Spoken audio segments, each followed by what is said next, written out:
Here. Sorry you guys can't see them. I can see them.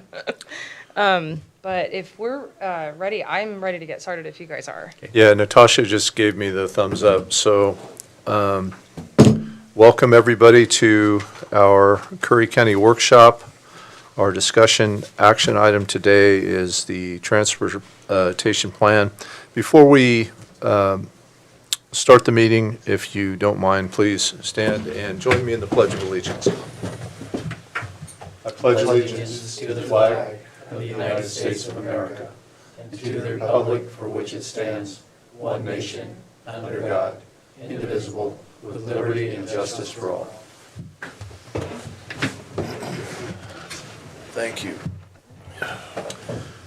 All right, second on our agenda today for the workshop is amendment and approval of the agenda. Approval? Second? Motion and a second, all in favor? Yes. Yes, motion passes 3-0. And now on to our discussion, our transportation plan. Great, thank you. Thanks for having me. My name is Miranda Barris. I'm with Kittleson and Associates, and I'm joined by my colleagues, Matt Bell, who's the project manager. He's up in Portland right now, and Shayna, who was our land use planner on the project. We have been helping the county update its transportation system plan, and you've got to see us a couple times. So that's why we're here today, is to present on the draft plan itself. It's a document you have in front of you. I promise we will not go through every single page. It'll be a focused presentation. And I'm doing this in two ways, so bear with me. Okay, so we're going to revisit what the purpose of the TSP is and the development, or how we developed it, how the document itself is organized, and then really focus a few slides on Chapter 4 and Chapter 5. Chapter 4 is the transportation system plan. It is kind of the meat of the document. And then Chapter 5 is the implementation and funding program or plan. And then when I'm done talking, Shayna will join and share information on some recommended code and policy changes. And then we'll wrap up with an open discussion. Any questions that you guys have. You also ask me questions throughout too, and what really our next steps are.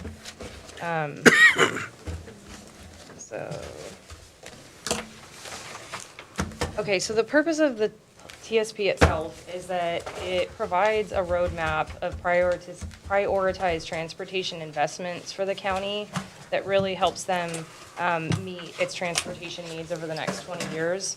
It's required by, these documents are required by the transportation planning rule per the Oregon administrative rule. It must be locally adopted and then also acknowledged by the state.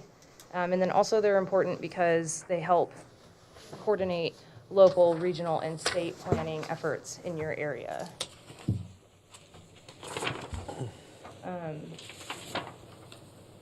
We kicked off the project in July of 2022, which seems like an eternity, and have been hard at work. And really at a high level, what we've done is first we developed goals and objectives for the plan and really what the vision is for transportation in the county.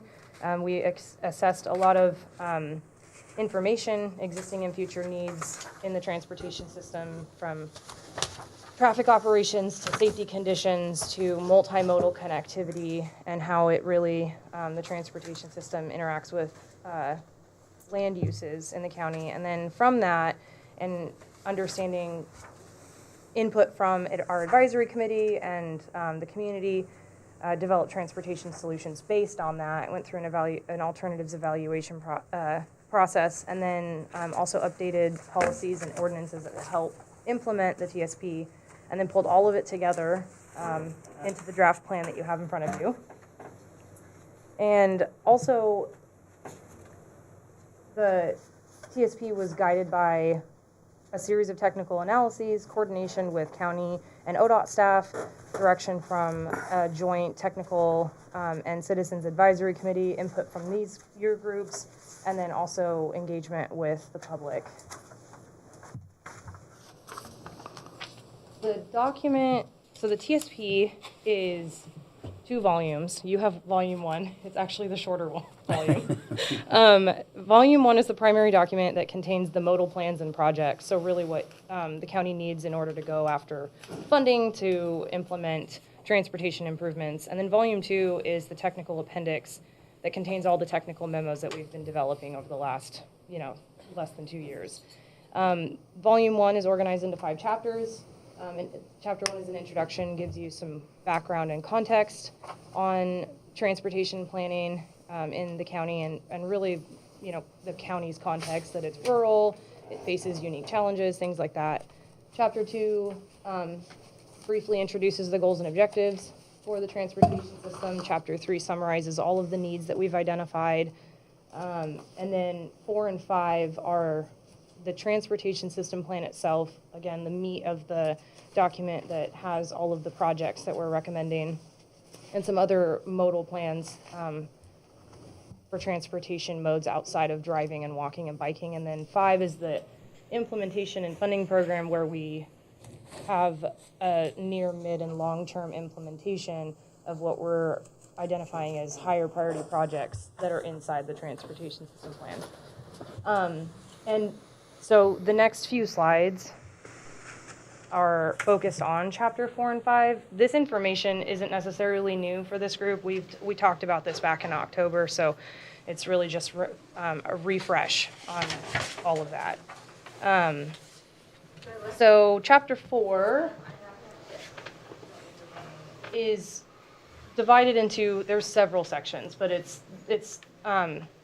condensed here, where we've got a roadway network plan, a motor vehicle plan, a non-motorized plan, and then a bunch of other modal plans that are listed here, where we acknowledge transit, freight, aviation, marine, all of that.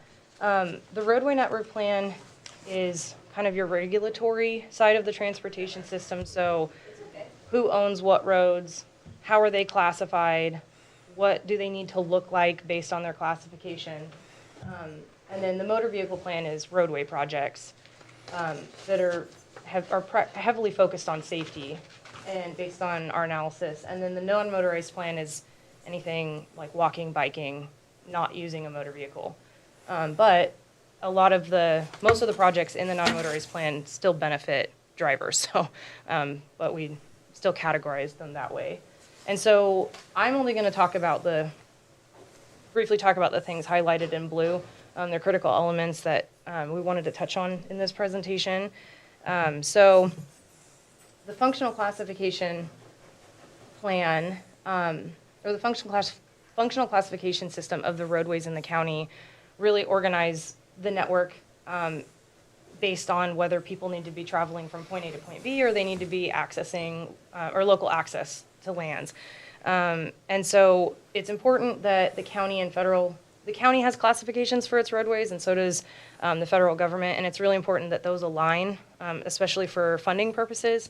If the county was to receive funding on a federal level, those classifications should align so that the roadway can be improved to those standards. So the reason we're mentioning this is because there were some discrepancies that we identified, a year and a half ago, and so we've made some recommendations to reclassify just 3 county roadways, the county classification, so they align with the federal classification, and then we're recommending that there's federal designations of 19 county roadways that are reclassified to align with how the county classifies them.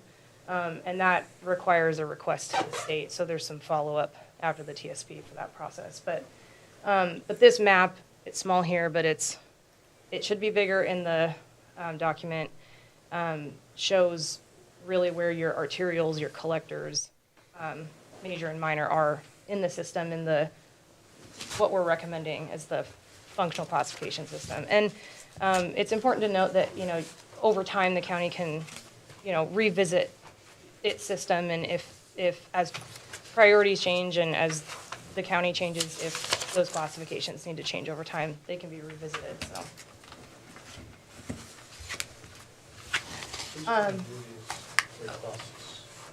We do that with ODOT.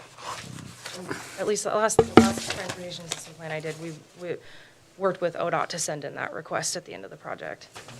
And stop me if you have questions. So the next piece that's important to mention is that the roadway standards are tied to the functional classification system. So, you know, if you have a major arterial, you want to make sure you've got space for freight and, you know, wider shoulders and things like that. So they're organized by functional classification and the land use that they serve. And so we made some updates to the county's arterials, mostly to include more of a paved shoulder. And we made some modifications. This is kind of the only modification we've really made since to this detail, since we've met in October. We had some wider shoulders that we recommended, but through reconsideration, we have now narrowed those up a little bit to be reasonable. So again, these are available in the plan itself in Chapter 4. And so we made some updates to add some paved shoulders to mostly the higher order roads, not necessarily, there's a little bit of paved shoulder on some local streets, but mostly on your arterials and collector system. And for industrial and. So how'd they estimate those costs? How do we estimate? Yeah, like when I was looking at the estimated cost of like the expanded shoulders on North Bank Road. They're planning level, and it's based on added pavement, but there's things that have to be, because it's a long-range plan, and these aren't, you know, design ready, build ready. Through project development, you'll have to further refine those. Okay, I just wanted to make sure that we weren't relying on those numbers because they're completely inaccurate and not remotely what it's gonna. If we spend $500,000 to build a little bit of shoulder on 80 feet of road, it's going to be a major expenditure and that's not reflected in this plan. Okay, and if you want to provide any kind of factors to apply to those numbers, we are happy to increase them. One quick question though. Sure. This, my understanding, especially in doing these similar plans, is they're a framework, Yeah, not a final. right, So they be adjusted, altered. yeah. But the one caveat to having the plan is you can almost not apply for any grants unless you have a plan. Yeah. And the plan basically gives you the open door access to a lot of those dollars. But is it, so does that, when you want to apply for a grant, is it limited to what's listed in the TSP? Because we're never gonna do this. But if There's never gonna be enough money to justify the size of shoulders we're talking on the north bank of the road. It's not a sensible thing, so. right, but I guess the reality is that it's not something we're committing to doing, but it would provide the avenue if in the future it was something that was going to be explored. It gives you the avenue, the open door access. So it's just the existence of the plan, it could be anything, because like I also, we look at the intersection issues, like the one down there by Del Cur. So I went to a meeting to provide more input, other people did, nobody showed up.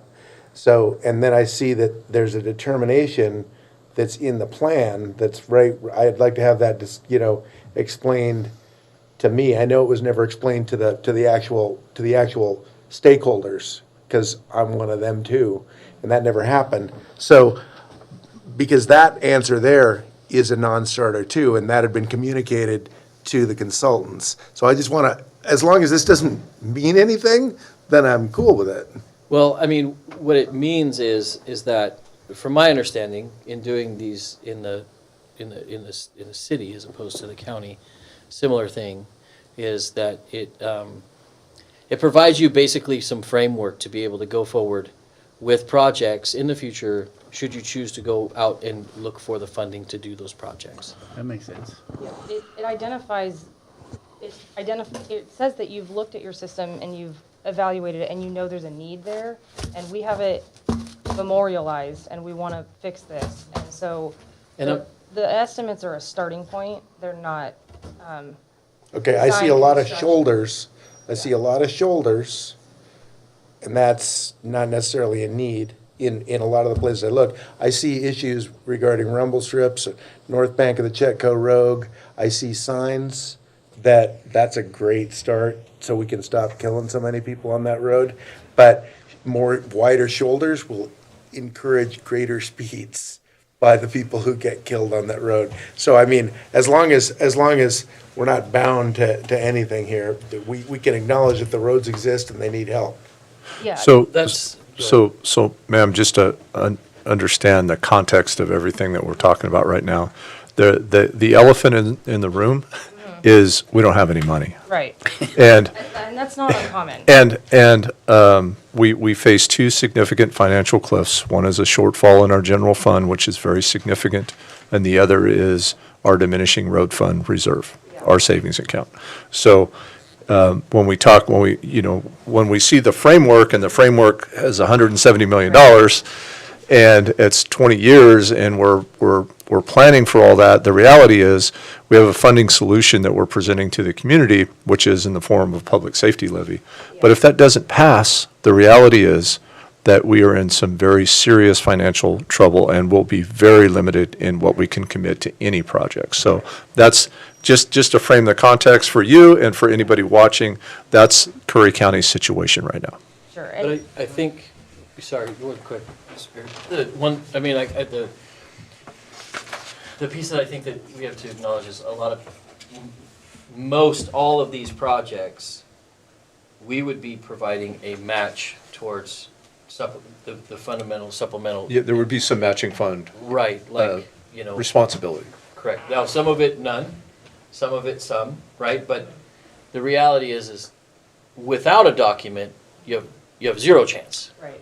Yeah, no, I get, for future I improvements. get that, I And, yeah, just, This is 10-year, 20. 20. So, So, I mean, I get that, I just don't want the context of what we're talking about to be misleading in any way that we're somehow committing to or guaranteeing funds. This is framework, this is future vision, this is, we provide I think it's in the beginning of chapter 4, we tried to make it like a different color so it's clear that the projects we identify do not commit the county to right. funding them, constructing them. It's just their needs. And it's based on safety analysis, it's based on, Right. I understand, I know the concern about shoulders is that, wider space makes people drive faster, but no shoulder also has no recovery zone if someone was to leave the road, and leaving the roadway was the issue that 75% of the crashes we were seeing, and so it was like, it provides separation from people if they're biking, or walking out, and I know the roads are rural, but it provides a safety benefit for people if they happen to leave the road, and then also separation from pedestrians and bicyclists. And like I said, it does not commit the county to doing this, even in 20 years. We try to make that clear in some of the language that we recognize the financial situation that the county is in, and that, like, you're trying to just maintain your system at this point and whatnot. And so that's why we present funding options to look into, both on a local level and then also state grants where you would see match and whatnot. So, and I'll touch on that towards the end of this. So I do understand the context. I understand the Yeah. concern. this is And it really is just providing It is a us framework. a document of showing us the state of our current road Yeah, system. right. And potential planning should the opportunity arise in the future to Right. make improvements. Right. It's to help justify the need to make improvements and seek funding elsewhere. So then as we look at this, we should be looking at, are these the roads that we need to fix? Yeah. And Right. are these the issues? They just recovered someone who left the roadway from the Chetco River a little while ago. So Yeah. Yeah. it's I a, understand everything that's said, except I didn't understand at the very beginning, so just one little clarification. Okay. Were you saying that the numbers you're seeing in here are either too much or too low for what the actual cost would be, or are you just saying that? Too low for the- That's a lot of money. and too low for the actual cost. Too low? Too low for the actual cost. What do you think about Yeah. that? Okay. Yeah. I would suggest that we do try to get the number at least current to today, if we're gonna put it in there, so we. I agree that, I mean, I like to have some sort of, that when I look at things, it's not accurate at all, it makes me nervous. Because then we get tied into things, but, you know, I mean, I was just looking at that, I was just thinking about the money that we spent to basically create a shoulder in an area where that was even possible. Because like on the north bank of the road, as you go up toward, you know, the lower part, there's a long stretch, and there's throughout all of our rivers, there are these stretches with very little shoulder or possibility of it. For Elk River is another one. Elk River is another one. If we want to create a shoulder, we're going to have to move a mountain, and those are just. I just look at that, and so yeah. I mean, if we can, I'd be interested in plugging in some numbers that might be a little bit closer to reality. Because otherwise, you think, man, we could have a bike path. Well, you could have a bike path if we use a tactical nuclear weapon. We would, you know, Yeah. in some cases. And so that's where these types of meetings are helpful for us, because we know that the topography is limiting. And we know that, like, these cost estimates are just planning level. They account for things like adding full depth of pavement. But we don't know if you're gonna need to take right away. We don't know if you're gonna have to, like, shave a cliff, because there's a lot of roads, and that's more of a design level analysis. Right. Yeah, and Starting maybe it's point. just it's stuff that I wish that I didn't know too, because I mean, as we've had some of these slides in the, you know, and roadway failures just on the Elk River and on Hunter Creek and basically everywhere, where you're looking at this and you're like, you know, we've been driving on these roads since before I was born, right? Well, they were built, you know, at this point when we get these high waters and you get sloughing and you actually see what they're built on, you're like, oh, okay, you Yeah. built it on, you didn't use any kind of engineered fill at all. You just pushed whatever happened to be there, maybe even out of the river, and then you built yourself a little something and everything was good until you got enough flow at the wrong time of year. Yeah. And so, I look at that and I just, Yeah, so if you, honestly, if you have, even if you look at the numbers and think, that's gonna be 3 times as much, we're open to adjusting those so that you feel more comfortable with them Okay, in all the right. plan. Like, and then also, if there's any projects, like chapter 4 is like, this is the vision. And then chapter 5 is, okay, here's the roads that we think are priority. It's still a lot to do, but here's the roads, you know, the things that are closer to the urban areas where there's more people and things like that. We try to narrow it down to what we think is the priority. That's still where all the money is estimated. But if there's really anything in here that you just think this is never going to happen, or we need to, this can't okay. be shoulders, like, we're looking for that input. yeah, because they're like, on some of these places, you know, you're going up, if you're going up Elk River, it would be nice to have a bike path, but at the point where, you know, there's a point where there's no return on investment, because you're just getting up into, all of a sudden you're at Forest Service roads, and you've got, you know, we can look at all those things. Yeah. Brandon, my question was, you talked about language, so I'm looking at the maps, and it's color coded, Oh, gosh. but it's The maps. am I the only one with? No. No, I was hoping you were the only one. But Okay, all right. It's like, I'm is this a really sorry joke? about Is this. this an Like, April so Fool's this- thing or something? We share, so this document's been shared through a file sharing site online, and I've seen this before, Okay. where when it gets downloaded, all of a sudden the text is gibberish, and I can't explain this. Okay, So all right. we will post it on our project website and send the link to you guys so you can see the maps correctly. I kinda So I know- apologize, I saw that today and I thought, oh. I this do is see not how Cape this- Blanco on the map, so I see that sticking way out there, so I know that's that, and this is Yeah, I probably Oak apologize. River, but, I'm glad you brought that up, I apologize for Okay, that. I all want to right. make sure you guys have a version that didn't decode itself. no, Um, it's code or something. Yeah. Miranda. yes. Ian Oliver, ODOT, I'm the project manager. for the Okay. department on this. So, as Miranda said too, a lot of these projects are aspirational. They're trying to guide what's important to the county as you guys move forward for the next 20 years, and what your affordability is for these projects, as well as the opportunities that may come available to you, especially with the classification of the roadways. That's increasingly important because we do have disasters over here, as we've seen over the last couple of years, right? If they're not classified correctly, sometimes they're only gonna be reimbursed up to a certain amount versus 100%. And that's what we want, right? We wanna make sure that the roadways are classified, the projects are appropriate, and over the next 20 years, they're also affordable to you, so they're achievable. And 170 price tag, you know, that's gonna give sticker shock to anybody, right? Especially a county that's going, wow, our pockets are empty as it is. Yeah. You throw a $170 million price tag on that over the next 20 years, where we're gonna come up with the money? That's where we're relying on you to come back and say, this is more of a priority than this.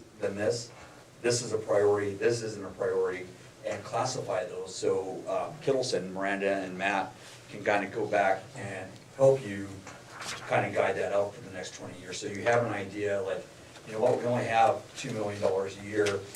This is gonna be our focus for safety. This is gonna be our focus for future growth.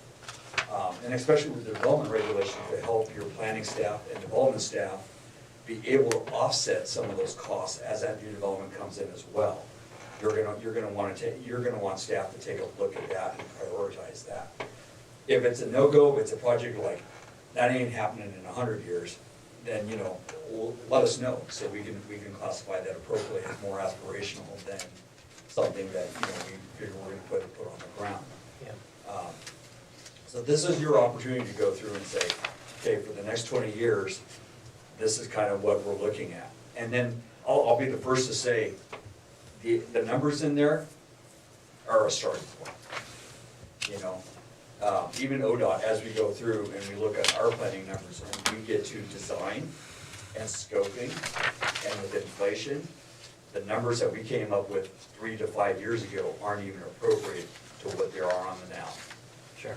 So just remember, those are just, we're putting in numbers on today's input, what we have. They're kind of just like, you know, a good wag, if you will, wild ass guess a little bit, but with a little scientific engineering behind it.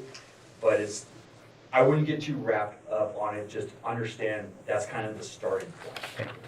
And this can be revised You guys can. often as you would like. Right, as you guys go through and you have different priorities, or you identify different priorities that come down, you can come back and amend your TSP. But when you go and you do a study, you're looking at basically what I would consider like the Christmas list, right? The wants, the best, the wish list. the wish list, the best case scenario, right? Yeah. Best case scenario is every road is perfectly wide and it has a bike path and it has, right? But the reality of that, obviously, is much different, Yeah, it's a vision for the system to take into the future, right? so. Hit Not the gonna lottery. be any Christmas gifts under the tree, Jay. Just wanna let you know. Well, we all live in the here and now, right? But in 10 years, in In 10 years, I'm still not gonna want this for Christmas. in 5 years, Can I ask how the priorities, table 1, how it's organized? But initially I thought it was alphabetical. It doesn't Yeah. it's alphabetical. It's not What page are you on? This is page 6, It's, Okay. I think it should be organized north to south. north to south. Yeah, and we also, because I've thought about that, I've looked at it and I think, yeah, it kind of gets confusing when you start looking at the near term to long term. But it's, right now, it should be from north, like North County to south, but if, That next to the title. So, That's fair, yeah. I'm looking at it going, I don't think those are the priorities. yeah. Okay, yeah, no, and if, we can reorganize it by the time frame. I'd like to see a, I don't know, priority column or something. Well, the time frame. So these are the priority projects. oh, near term are the high priorities, midterm. Yeah, so the project list that he's referring to is in chapter 5. It's the priority projects that we've taken from the really, like, the comprehensive map from chapter 4. So these are all what we're considering priority in general out of the big project list. And then they're organized into time frame based on things like how much it costs, proximity to urban areas, things like that, crash history. So, but again, we're open to if some of these need to be removed, if some need to actually be changed in time frame, if they all need to be long-term. So, Well, like, one that we know, that we've had a lot of feedback on, that's a near term, which would be a high priority, right, in this, is the Benham Lane, Lower Harbor Road, where we have Sidewalks? no, we have nothing, there, and that's, and that's actually already a project that's identified in, I think, the current TSP or another plan. So it's something that we're carrying forward to fill out the multimodal stuff down in that area. So I'm gonna finish out the chapter 4 and then go into 5, and this might answer some more questions that you guys have. If that's okay.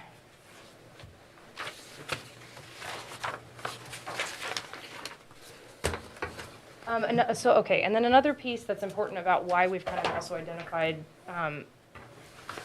certain projects is that, early on in the project, and something that I think everyone knows, is that resiliency is important to the county in its transportation network. And so also in chapter 4, we have this call out about routes that may be considered critical in the county outside of US 101. And so improving system redundancy and resiliency could be advanced through improving some specific roadways that can provide some parallel routes to US 101 or, a connection east-west to essentially to Josephine County or Coos County.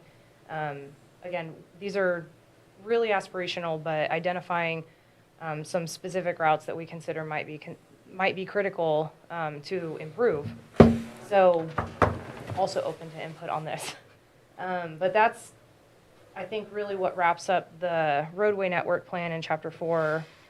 And then we move into the motor vehicle plan, and this is a lot about what we've already been talking about. So the motor vehicle plan, it heavily focuses on traffic safety. So things like rumble strips, where they are appropriate, because they can be disruptive if you live near them, but they're effective for run off the road crashes, or raised pavement markers to help reflectivity or better visibility on the roadway at night. Chevrons in corners where they might be missing chevron signs or curve warning signs. So a lot of more traffic treatments rather than paved shoulders. The paved shoulders are in the next plan. So, but a lot of it is focused on the traffic treatments. So, and then the non-motorized plan is, like I said, we call them pedestrian and bicycle projects, but they benefit motorists too on a safety level. So it's in the rural areas, it's primarily paved shoulders we talked about, and what we're recommending in terms of the width of shoulders is consistent with the updated standards. Should those move forward, and then the urban areas, it's more urban type improvements like bike lanes or sidewalks or some side paths, which is essentially a shared use path, but it's closer to the roadway. There's not a ton of urban recommendations just on your where we're seeing needs on your roads in the urban area. This is a good time to mention that the cities in Curry County have their own TSPs, and so they identify needs in the urban area. So we just called out some specific ones on your roads in some of these urban areas. And then we also identified some paved shoulder needs on 101, but that's for ODOT, but it's identified in your plan as a need. And then chapter 5 is the implementation and funding plan. And this is the table that you were looking at, I think, where we really take all the projects in the maps and say, okay, what do we think are some of the highest priority for the county to focus? They're still aspirational because of funding and probably resources, just identifying them as needs and giving them a general time frame. near, mid, and long term, but still recognizing that, you know, you're not committed to doing these, and the likelihood of them being completed in 20 years is not likely. And so the implementation, so it's an implementation plan for the priority projects, and there's a table that kind of organizes them. We talk about how much, or we talk about what the roadway funding situation is for the county and what gap you guys are facing, but I just want to emphasize that this is not uncommon for most jurisdictions. A lot of agencies are just trying to maintain their system. So it's not new to us to see. We're recommending, you know, quite a few projects as a vision. We also know that you don't necessarily have money to go, like your own money to go after these capital improvements. So, so we recommend potential funding sources. There's a comprehensive list of local mechanisms that you could consider, and then state and federal grants. But then we narrow it down to here's what we think could be the most likely sources for the county to go after. And so those are some of the things I'll just touch on really quickly. So at the start of the project, we were given funding data because it's important for us to know, okay, what would you guys have to be able to do anything with the TSP? And so in general, expenditures outweigh revenue, and then it requires use of your reserve fund that you mentioned. And so it just this really just highlights the need for the county needs to, or for additional resources to pursue if you want to implement the TSP and also to continue maintaining your system. So it's part of the framework. It really just highlights the need of additional funding sources. And as we said, there's a $170 million price tag on this 20-year plan, but the blue highlighted text is that inclusion of an improvement in the TSP does not commit the county to fund, allow, or construct a project. It's just identifying needs. And so they're also not considered financially constrained. The projects are not considered financially constrained because we can't financially constrain them with money you don't have. So it's really just partnering with other agencies, the private development community, and pursuing alternative funding sources to go after the things that are a priority to you. And so the map on the left is also in Chapter 5. It highlights the projects that we're currently identifying as the highest priority out of the full set. So if you have thoughts on these, we'd love to incorporate them. Yeah, so, I mean, like, I was looking at what Spirit was looking at. I think one of my, recommendations would be that Ted, as in charge of roads right now as well, that you go through the priority list here, these project lists, Okay. and maybe redefine what would be a no-go, what would be a near-term, what we see as a midterm, and then a potential long-term, going forward. Well, so I got a question also, because as Spirit had brought up the priority list, I think that's legitimate. I think that we would want input from the county, from us on priorities, because I mean, we all, and from as many stakeholders as we can get, because I look at these things and I see a lot of them are good ideas, and I mean, I know they're just on the roads that I'm most familiar with. I see that they've got a lot of things that could really do a lot of good, but I think, obviously most of the roads that impact me, no one cares about, because I don't have any neighbors, because everybody hates me. But there are many of, like I look at that, I see the way there's one thing they're talking about, like if you're talking about the project on Cape Ferrello, that's a thing that's essentially an urban environment. It's very close to it. It's rural/urban, and I would think that we should go through and try to prioritize those where the most people are benefited by whatever improvements, because that's a huge. Yeah, North North Bank, Chetco, Right. South Bank Road, you got your Jerry's Flat, Right.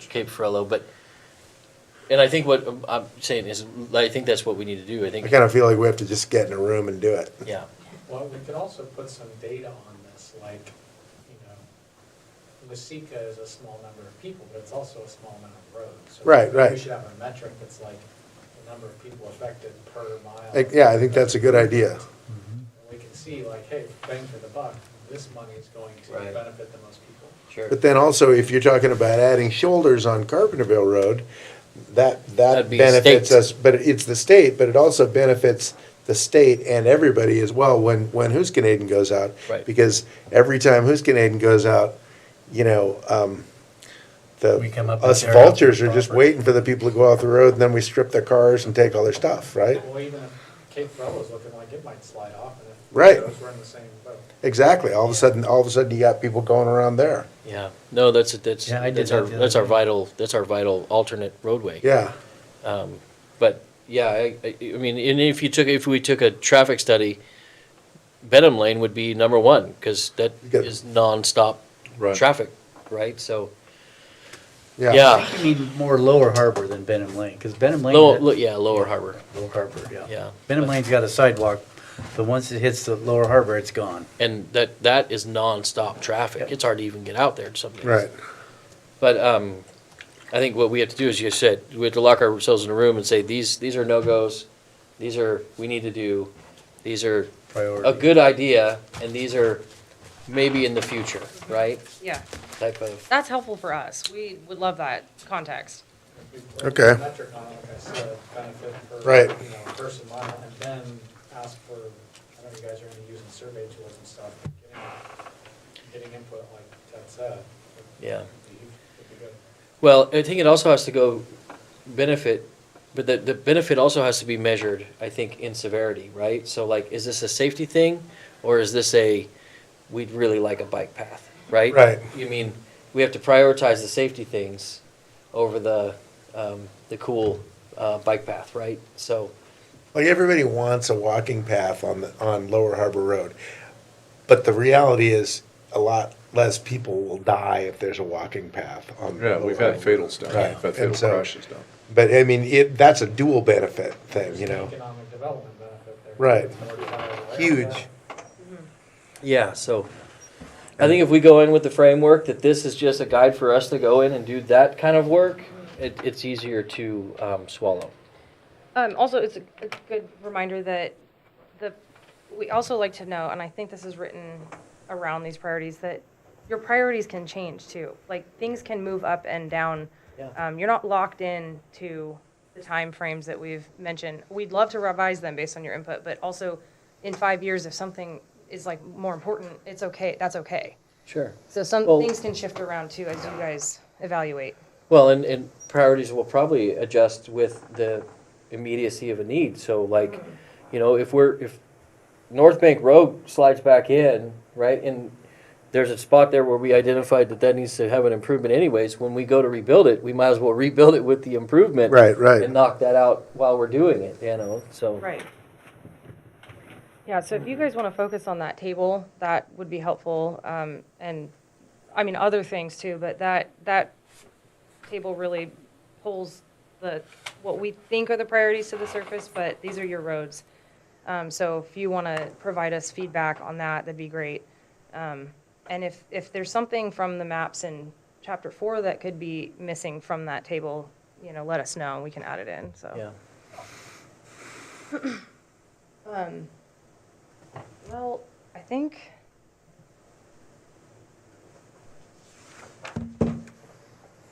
I only have, I think, maybe 1 or 2 more slides, and then I'm passing it, yeah, just have a couple of slides, then I'll pass it off to Shayna.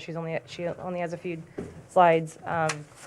So in chapter 5, there's really long tables of funding sources that the county could consider on a local level, on a state and federal grant level. And then beyond that, we say, okay, but these are the things that we think that could be the most likely for you to look into, implement, apply for. And so they're just for consideration. Again, mentioning these funding sources in the TSP does not mean that they're all of a sudden funding sources that you have.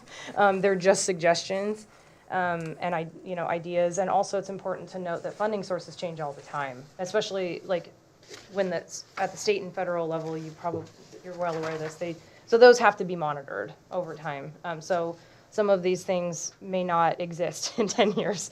We've categorized these likely funding sources as countywide funding sources and then project-specific funding sources. Countywide sources to consider could be things like, if you don't already have these, street utility fees, system development charges, because developers add traffic to your roads, and that just adds to the needs. So transportation system development charges are a good thing to consider. There's, also stormwater, SDCs. You could do general obligation bonds. Local fuel tax, which I know is a sensitive topic usually. Hotel and motel taxes, except I think that the county may already have that. Yeah, we have a TLT tax. Because I sang at the beachfront and next week, and I was like, oh, I think that there's a county tax already, so maybe something to be reevaluated, if it needs to be increased. And so those are, some ideas on countywide sources to implement. And then for project-specific sources, it's at the state and federal level. So things like projects that are identified on the state highway system, like Carpenterville Highway or 101, Ian might know this better, or is going to know this better, but you can put in for application to hopefully get on the statewide transportation improvement program if they think that that's a project that needs to be implemented in the county. There's the All Roads Transportation Safety Program. This is specific for safety projects that are data-driven, and so the analysis that we've done is based on crash data. So projects that we've identified for safety improvements may be eligible for arts funding through the state. There's multimodal and community paths grants out there, so some of these side paths that we've recommended could be eligible for those kinds of things. There's some federal level things like RAISE grants, and then the Federal Lands Access Program. I don't know as much about that one, but you have a lot of federal lands around you, so. Anyway, so we've provided that information and more detail on them in the plan itself.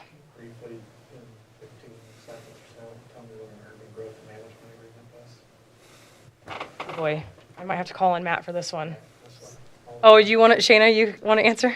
Hold on, let me. Oh, great. Okay. Matt has it quicker, but my understanding, at least how we use it in land use, is basically the agreement between the county and cities incorporated within the county of how land is managed out within the city urban growth boundary, but outside the city limits. Now, as a funding source, I'm a little less clear. So, Matt, I don't know if you want to plug in something there. I am also not 100% on this one, but I think, like you're saying there, is it has to do with funding exchanges between the city and the county for improvements to those few facilities that fall between city limits within the urban growth boundary, but unincorporated.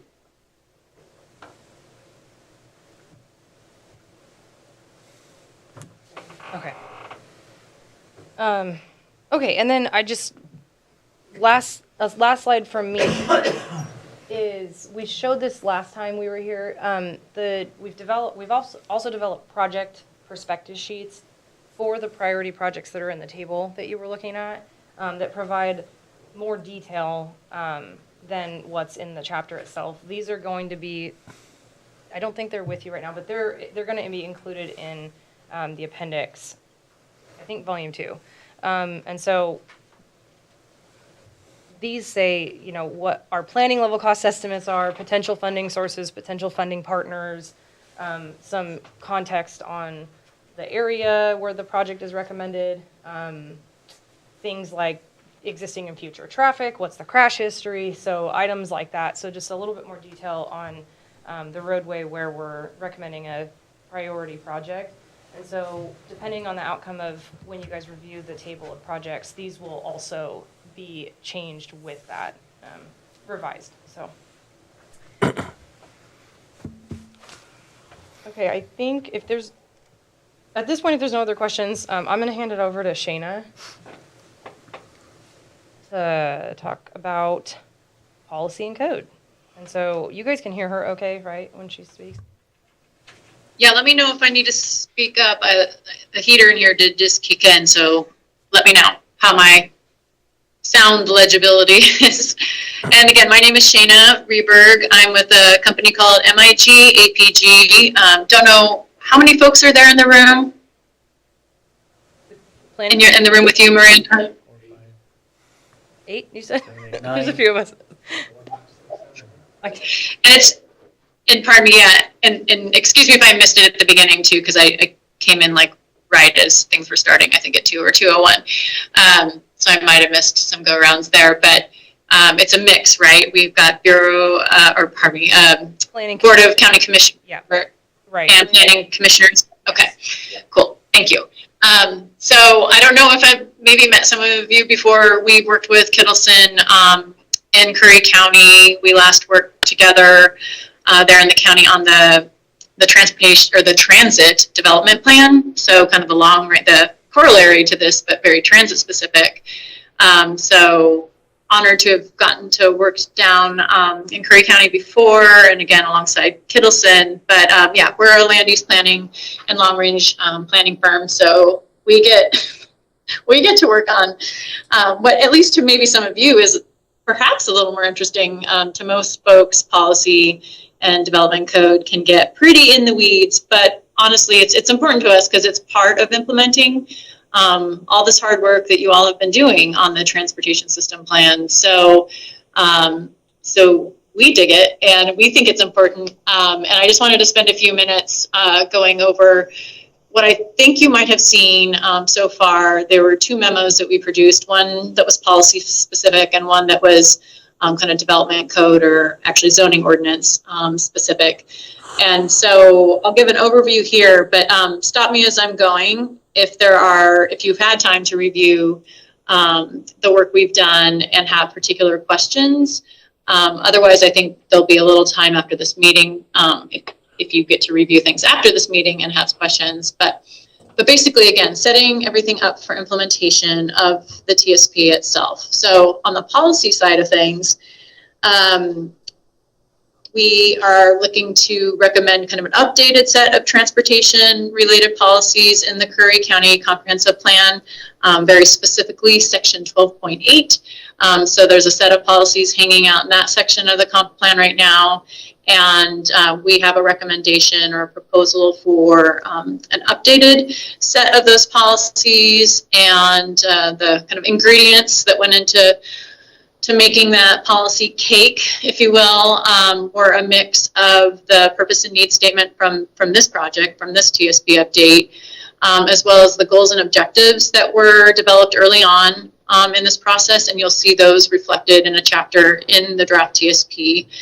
We also spent some time with your currently adopted, the 2005 TSP, and picked up some threads from that set of work. So I'm not necessarily throwing that all out, but again, just kind of refreshing and updating it.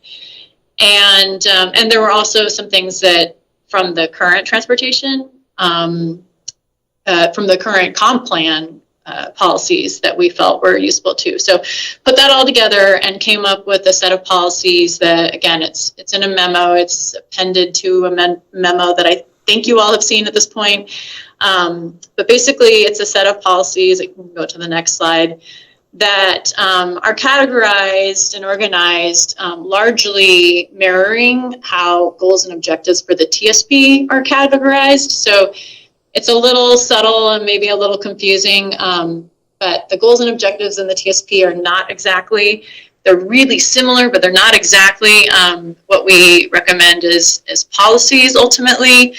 And those policies are really what, for, kind of any planners or planning fans in the room, when county planners have to go and make findings on any kind of quasi-judicial or legislative land use decisions, the policies that they should be referring to, we are hoping will be these kind of updated and fresh policies that reflect your current direction. So So yeah, again, that's why we're recommending that these policies be amended into the current comp plan in section 12.8.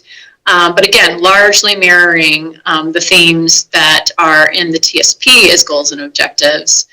And so I don't know how much folks want me, I can't read the room from here, how much folks want to dig into particular policy statements that we've proposed, or do you want me to just leave it at this high level that these are the categories?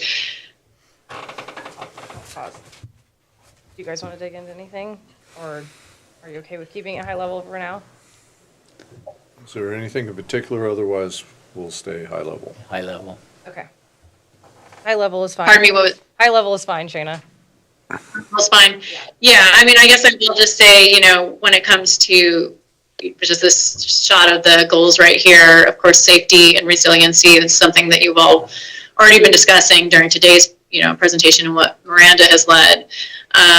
But, you know, safety being kind of the king of kind of all decision making, and access management kind of being part of that. So you'll see access management reflected in both policy statements and actually code language that we're proposing, and I'll get back to that in another couple slides. But yeah, safety being kind of goal one, literally, and then when you get down into sustainability and responsibility, getting into cost-effective ways to manage the system, right? But the bang for the buck, I think, has been mentioned already a couple of times. So I would say that's a key theme and policy statement under goal 2. Efficiency and vitality, really depending on local networks and trying to kind of beef up local networks, again, with the understanding of financial constraints, to kind of lessen the dependence on US 101, recognizing freight and airport needs in your community, and also multimodal access to recreation. So that all kind of gets grouped under efficiency and vitality as policy statements and guiding statements. Options and equity, you know, I would say a large focus on accessibility, especially ADA accessibility, which, you know, the state is well aware of. And of course, we want to see that carried through into any projects that do end up happening on the ground by the county. And then coordination, collaboration. I mean, that's been part of this process, but it's also expected to be an ongoing part of land use and transportation decision making.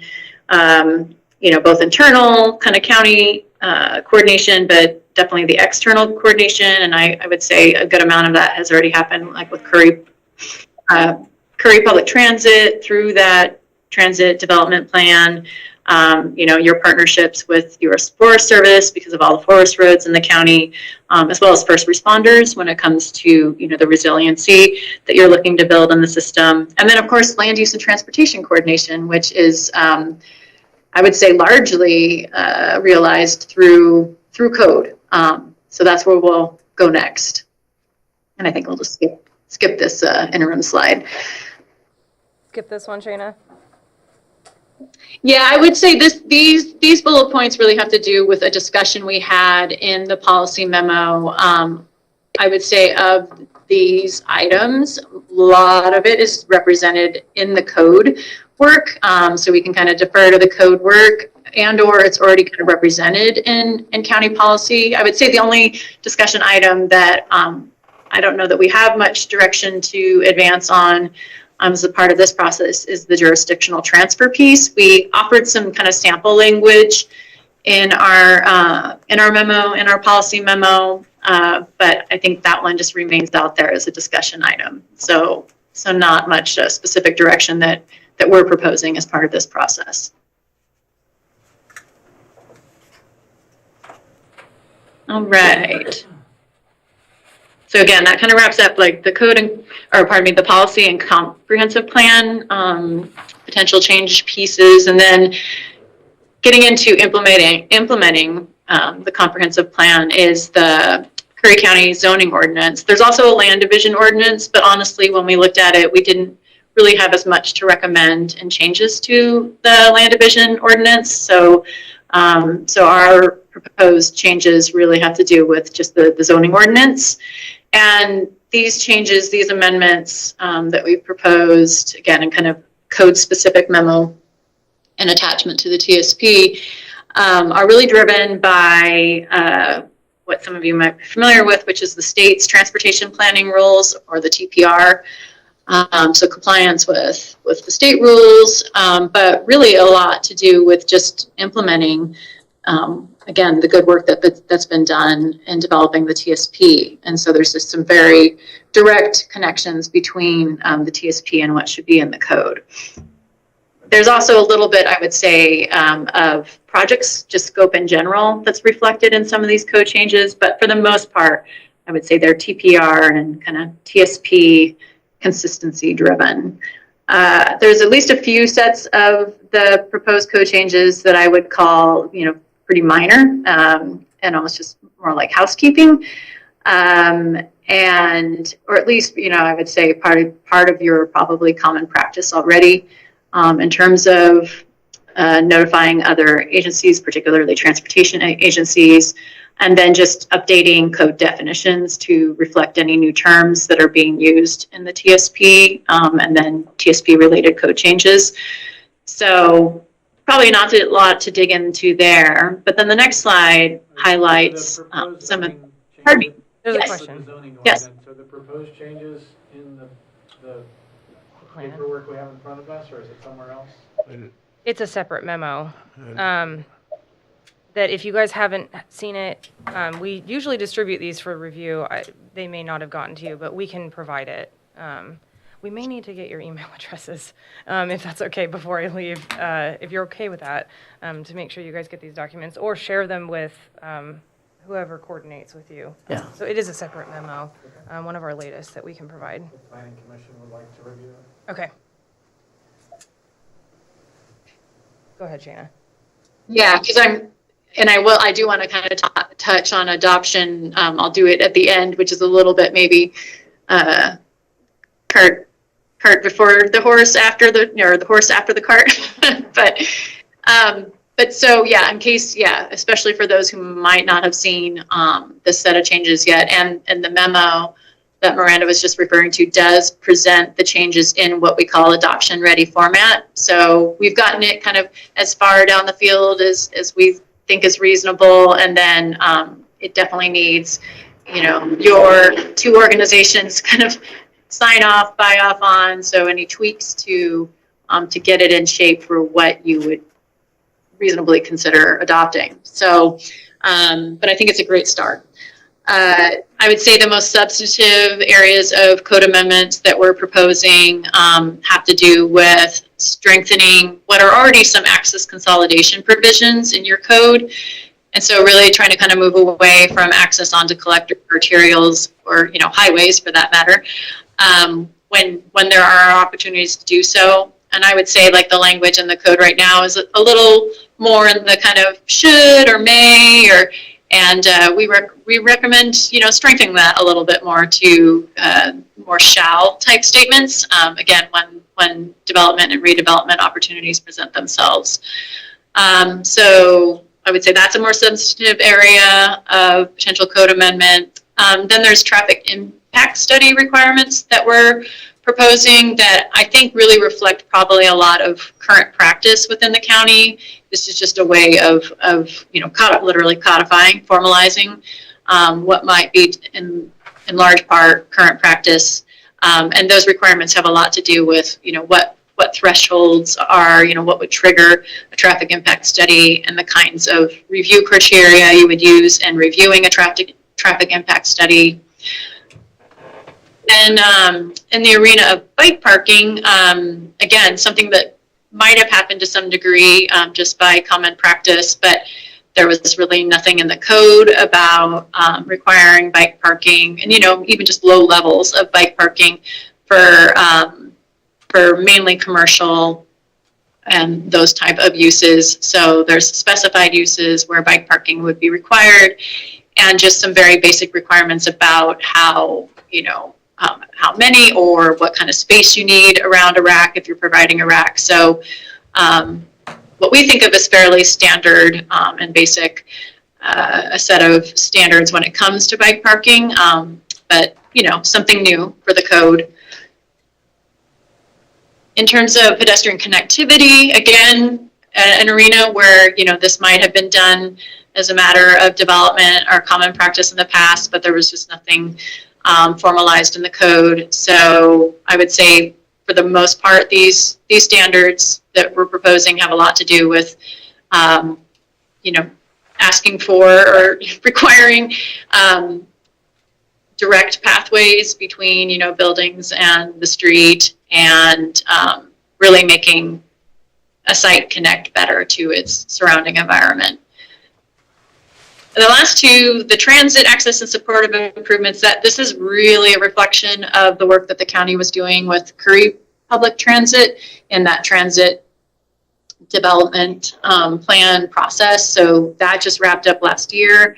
There was all these recommendations that came out of that. This TSP process is a perfect opportunity to fold in some of those recommendations. And so I would say strengthening transit access and supportive improvements, honestly, it's kind of an overlap with that pedestrian connectivity piece.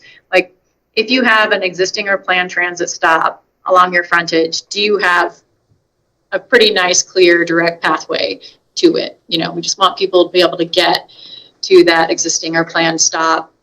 And in terms of the stop improvements themselves, somewhat deferential to what's in that transit development plan, but do you need an easement for a bench or a sign or some even low level of improvement at that stop?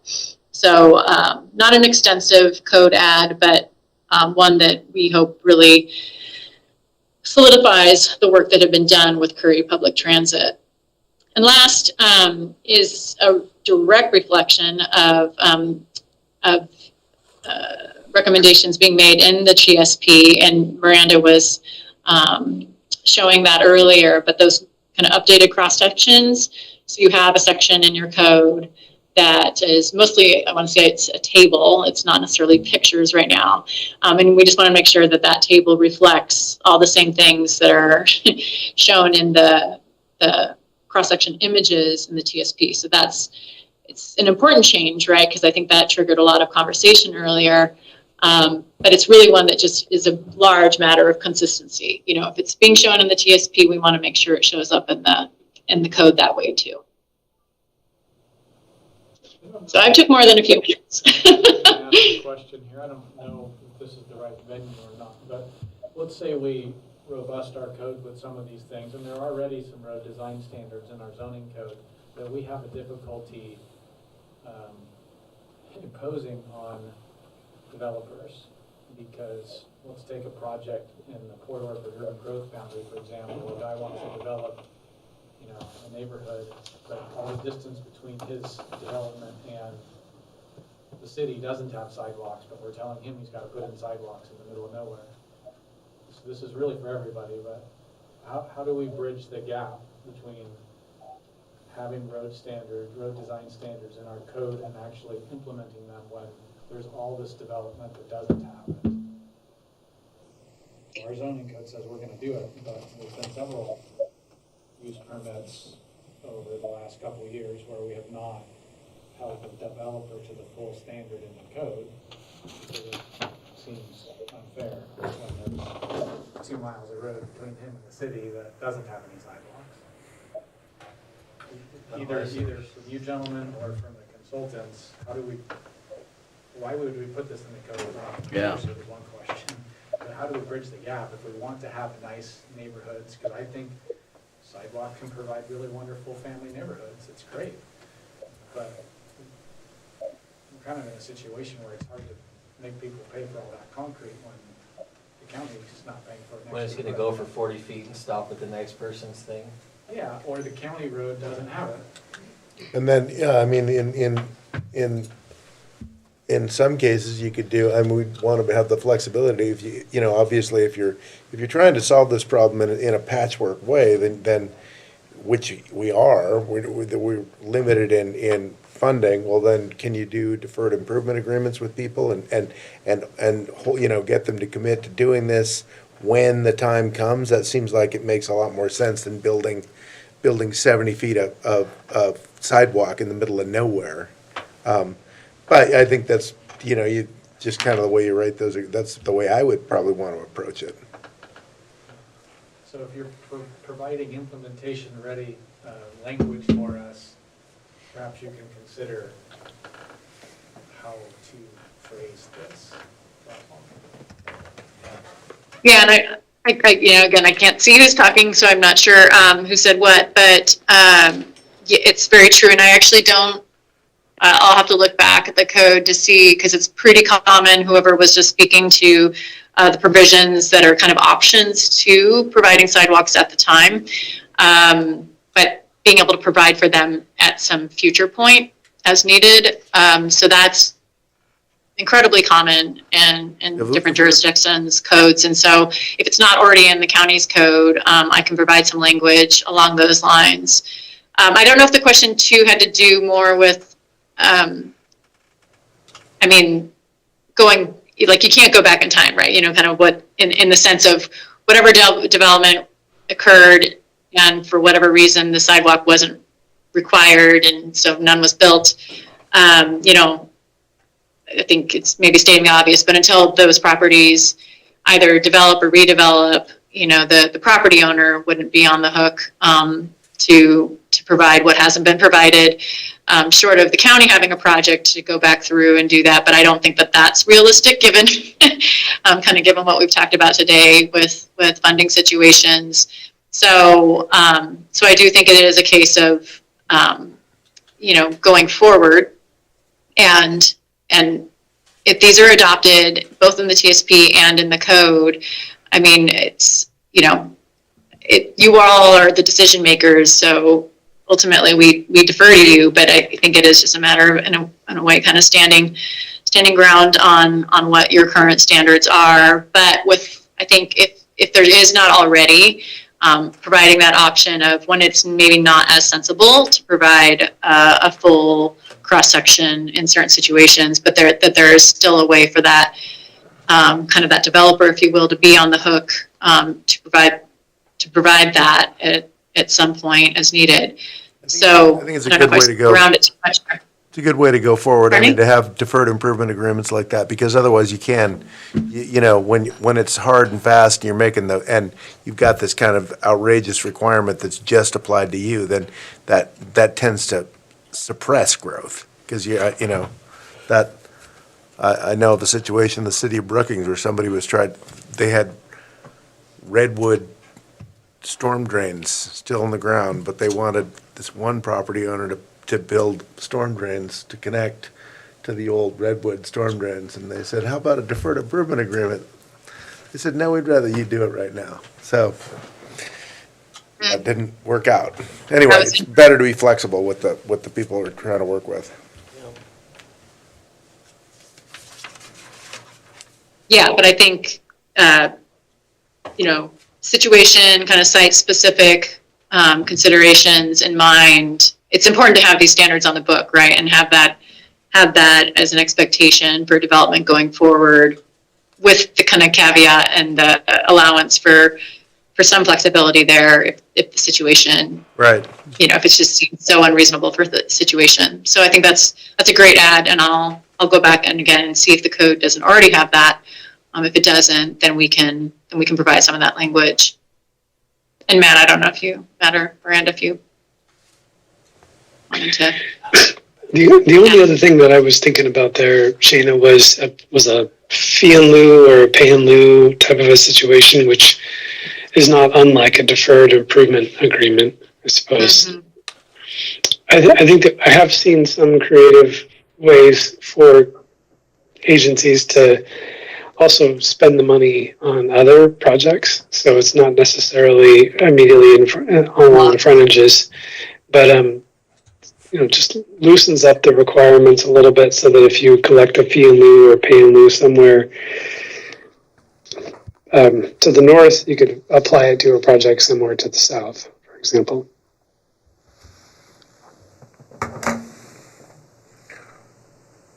Excellent. Well, that's good, because I feel like this kind of comment and thought is gets us part way to like actually adopting and seeing these code amendments being made. It's how to make, if these code amendments are going to be made, how to make them workable. Yeah. So yeah, because I think that would just be my closing comment on all this. I think Miranda's about to bring up next steps, and when it comes to these policy and code changes, again, we have some language for you to review if you haven't already reviewed it.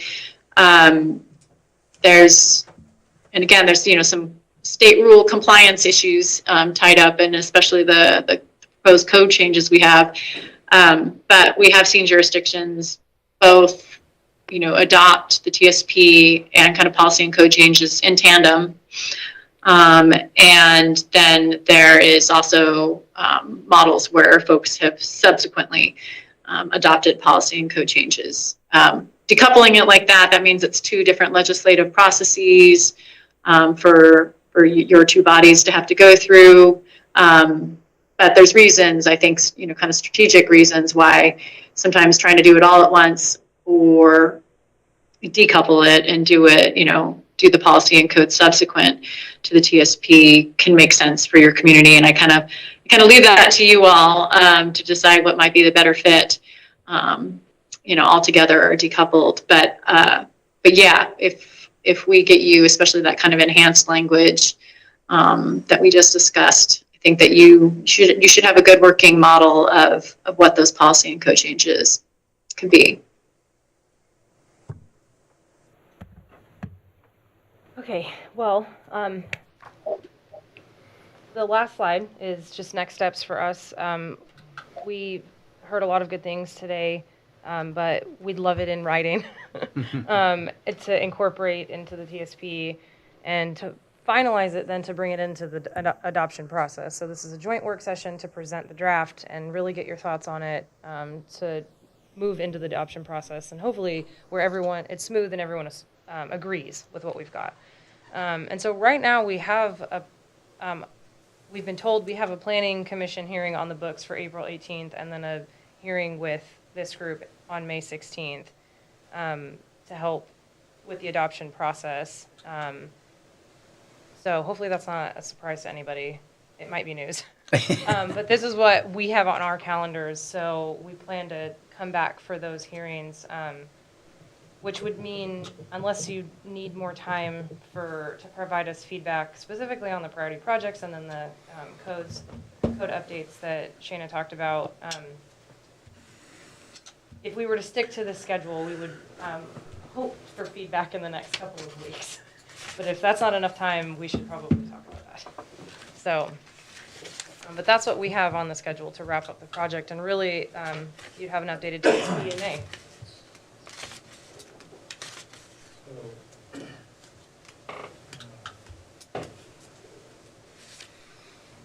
From a legislative point of view, what does the planning commission, are we just kind of making a recommendation? I mean, don't have the authority to adopt.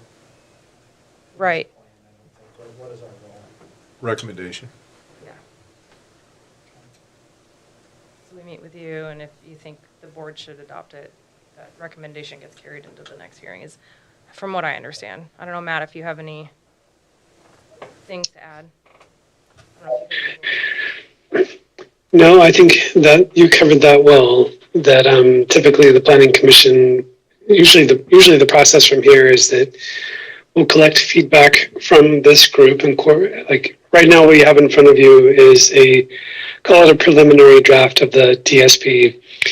We'll collect your feedback from today. We'll incorporate it into an initial adoption draft that we would share with the planning commission.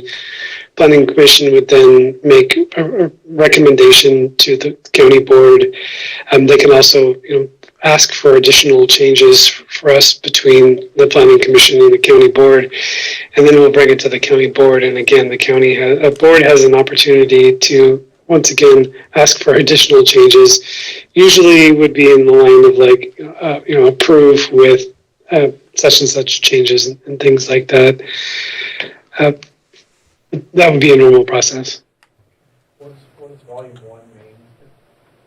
On the front cover of everything? So there's two volumes. Volume 1 is the transportation system plan itself, where it's the projects and everything. Volume 2 is all the technical memos that we've developed to feed that document. So it's surprisingly longer.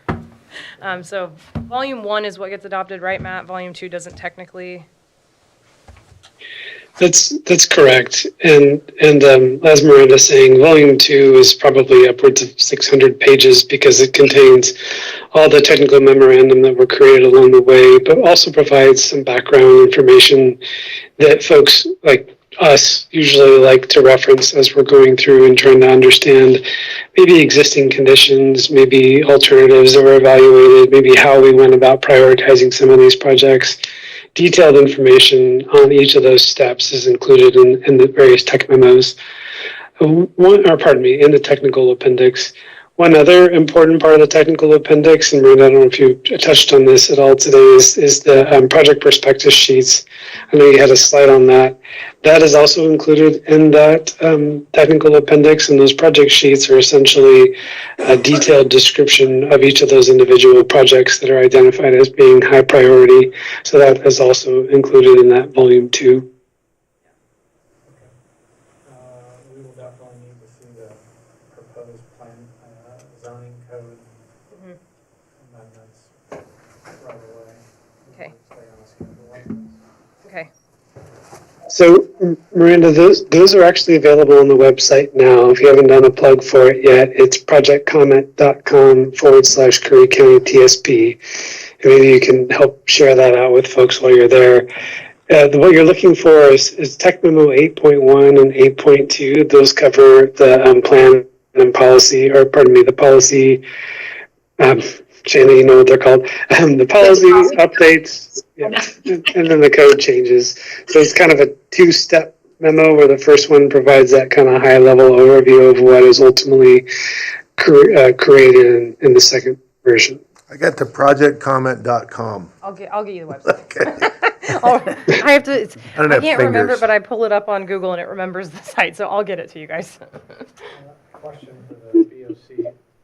What department in the county is going to husband this and be the champion of advocating for it? County council. Say it again? Me. County council? Okay. That seems, nothing to do with you, Ted, but it seems like a strange alignment for the lawyer to be advocating for the transportation plan. You're not familiar with my dual roles? I'm very familiar. Okay, that's why it would be me. What's the director of operations? Who's going to? I'm probably gonna do it through county council, because we'll be looking at the zoning, it's actually law review. You know, director of operations is really an administrative function where I have to deal with various departments. So this is kind of technical, and yeah, we'll use it that way. Okay. So, just to be clear, my question was not about the adoption process. After the adoption, when we're like, hey, we really want to get this road down there on Lower Harbor done, who's gonna carry the torch? The DO? Probably, you're looking down the road long past, are you talking about after the levy? Because that's the kind of thing we don't know right now. So we'll figure that out as we go forward funding wise. My dream would be that it would be the director of public services, which is a role that we will be, depending on funding availability, we'll be looking for that person who will be overseeing roads, planning, maintenance, parks, all those basic things. So one person with a particular expertise in that'll be able to just focus on that kind of stuff. Spirit, your question was, if I understood your question right, it was who's going to actually Manage this plan. make this happen, right? Or make something happen within the plan, correct? All right. Yeah, that's totally dependent on what our funding situation is, whether this levy passes or not. Because that affects the staffing. It affects the staffing, it affects whether or not we have any money to put towards any projects, which is why this levy is so critical. If the voters determine that road funds should go elsewhere than roads, that could be problematic for our roads in a big way. So we're hoping that we can avoid that. Let me just real quick jump in on a plug for the right person. What I've seen in some communities is the right person in that role can take these project sheets that we've included in volume 2, where we've identified specific funding sources that could be used for those projects, most of which are federal, state grants. That person could be chasing after grants year after year on project after project. And some communities that really get after these things tend to see a lot of benefits through some of these programs. Miranda mentioned this earlier, but the statewide transportation improvement program, Oregon Department of Transportation's funding program, they look to the TSPs for this. So they'll be looking for the county to engage on projects that are needed along 101 and other county facilities that parallel 101. So that is that is a likely outcome of this. And finding that right person to help champion that process can make it happen a lot quicker. And I'd say the same thing could be applied along a lot of these other roadways. Miranda mentioned FLAP, which is that program has gotten a lot of attraction lately, particularly for communities a lot like Curry County, Josephine County, Jackson County have all benefited from these by having a lot of these federal lands and having roads that provide those connections out there. So there are a lot of funding opportunities, and that right person can really help bring that together. Sounds like Val. Right. Well, if you guys don't have anything else, we're done. Thank you very much. Yeah, thanks for, it went longer than I thought it would, so thank you for sticking it out. But I really appreciate the discussion. It's helpful for us, so. Well, there's a lot of piece of paper here. So. I know. It's shorter when it's printed double-sided. Yeah, yeah. So glad it's not double-sided. All right, well, I'm going to hang up with the folks on the phones. All right. So Thanks, everybody. Thanks, everyone. Thank ya. you. if there's no questions, anybody? Questions about the TSP? If there's no questions, then we'll adjourn the workshop, and we've got 30 minutes before the next meeting. All right, thank you, everybody.